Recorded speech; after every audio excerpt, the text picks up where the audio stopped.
Welcome to మీ TV news. Komaram Bheem Asifabad జిల్లా ఆర్థిక అక్షరాస్యత కేంద్రం దహేగాన్ బ్లాక్ ఆధ్వర్యంలో దహేగాం మండలంలోని కొత్మీర్ గ్రామంలో ఆర్థిక అక్షరాస్యతపై అవగాహన కార్యక్రమం నిర్వహించారు. కార్యక్రమంలో సిఫల్ సిబ్బంది రాజ్బాబు మాట్లాడుతూ పొదుపు బ్యాంకింగ్ సేవలు, సామాజిక భద్రతా పథకాలు అయిన PMSBY, PMJJBY, PMAPY గురించి మరియు సైబర్ సెక్యూరిటీ గురించి వివరించడం జరిగింది. అనంతరం తినుత్ పదార్థాలను అందించారు. ఈ కార్యక్రమంలో ఆర్థిక అక్షరాస్యత కేంద్రం సిబ్బంది శేఖర్, మల్లేష్ ప్రజలు పాల్గొన్నారు.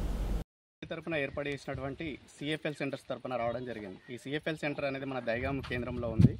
మేము దహేగాం, పెంచకపేట 3 మండల్స్ కూడా పనిచేయడం జరుగుతుంది.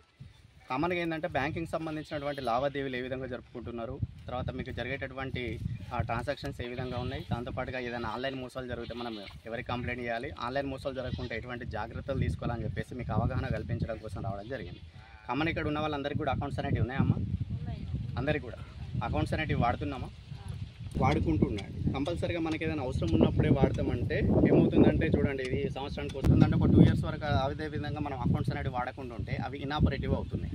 దాంట్లో మీరు అమౌంట్స్ అనేటివి తీసుకోలేరు. డిపాజిట్ చేయొచ్చు కానీ అమౌంట్స్ అనేటివి తీసుకోలేరు.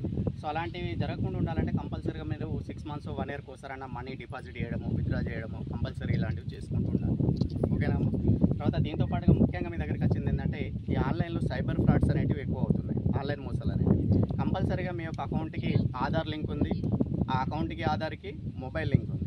ఈ మొబైల్లో మీరు ఏ చిన్న పొరపాటు చేసినా కూడా మీ బ్యాంకులో ఉన్నటువంటి అమౌంట్స్ పైన ఎఫెక్ట్ అనేది పడుతుంది. చాలా వరకు కూడా మన ప్రమేయం లేకుండా ఆన్లైన్ మోసాలు జరగడానికి అవకాశం అనేది లేదు.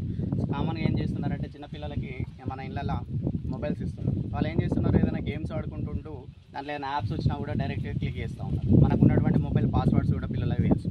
కామన్ ఏంది, అట్లాంటివి ఏదైనా క్లిక్ చేసినా కూడా, లేకపోతే ఎవరైనా వాట్సాప్లలో అన్నోన్ పర్సన్స్ ఏదైనా APK ఫైల్స్ లాంటివి కావచ్చు, లేకపోతే ఏదైనా లాటరీ తగిలిందని చెప్పేసి, గిఫ్ట్ వచ్చేలా వచ్చిందని చెప్పేసి, లేకపోతే ఏదైనా వర్క్ ఫ్రమ్ హోమ్ అని చెప్పేసి ఇలాంటి ఎవరైనా మెసేజెస్ కానీ కాల్స్ కానీ లేకపోతే ఏదైనా APK ఫైల్స్ లాంటివి పంపినా కూడా ఎవరు కూడా క్లిక్ చేయకండి.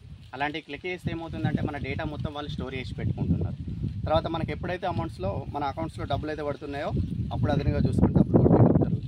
సో అలాంటి సాధ్యమైనంత వరకు జరగకుండా చూసుకోండి. ఎవరైనా బ్యాంక్స్ నుంచి కాల్ చేస్తున్నామన్నా కూడా మీ వ్యక్తిగత బ్యాంక్ డీటెయిల్స్, ఆధార్ కావచ్చు, బ్యాంక్ బుక్ కావచ్చు, బ్యాంక్ అకౌంట్ నెంబర్ కావచ్చు, మన కార్డు డీటెయిల్స్ కావచ్చు, OTPలు కావచ్చు, పిన్స్ కావచ్చు, ఇలాంటి ఎవరితోనూ కూడా షేర్ చేసుకోకండి. చాలా వరకు KYC అయిపోయిందని చెప్పేసి, లేకపోతే ఇప్పుడు లోన్ రిన్యూవల్స్ ఉన్నాయి, వీటికి సంబంధించి కూడా కాల్స్ వస్తూ ఉంటాయి. ఎవరైనా మీకు బ్యాంక్ అధికారుల అంటే కాల్ చేస్తే ఎవరు కూడా రెస్పాండ్ కాకండి. ఏదైనా మీరు ప్రూఫ్ ఇవ్వాలనుకుంటే నేరుగా బ్రాంచ్కి వెళ్ళి మాత్రమే మీ ఏదైనా ఫామ్స్ అడిగితే మాత్రం సబ్మిషన్ చేయాలి. ఇన్ కేసు అనుకోకుండా ఏదైనా ఆన్లైన్ ఫ్రాడ్ జరిగింది, మరి నెక్స్ట్ ఎవరికి కంప్లైంట్ చేయాలమ్మా? మన సైబర్ క్రైమ్ పోలీస్ వాళ్ళ హెల్ప్ లైన్ నెంబర్ అయినటువంటి 1930 మీకు ఇచ్చేటటువంటి పాంప్లెట్స్ ఉన్నాయి కదా, ఆ పాంప్లెట్స్లలో ఆ నెంబర్ కూడా ఉంటుంది. ఆ నెంబర్కి కాల్ చేసి మీరు కంప్లైంట్ అనేది ఇవ్వండి. ఓకేనా? అలాంటి ఏదైనా ఆన్లైన్ ఫ్రాడ్ జరిగి డబ్బులు పోగొట్టుకున్నట్లయితే దాంతోపాటుగా నియరెస్ట్ ఎక్కడైతే బ్రాంచ్ ఉందో బ్రాంచ్కి వెళ్ళి కూడా మీరు సబ్మిషన్ ఇవ్వండి. ఓకేనా? తర్వాత దీనికి సంబంధించి ఏమంటే చాలా మన సాధారణంగా ప్రతి సామాన్యులకు అందుబాటులో ఉండే విధంగా ప్రధానమంత్రి సురక్ష బీమా యోజన అనేది ఏర్పాటు చేయడం జరిగింది. దాని యొక్క ప్రీమియం వచ్చేసి కేవలం సంవత్సరానికి 20 రూపాయలు మాత్రమే పే చేస్తాం.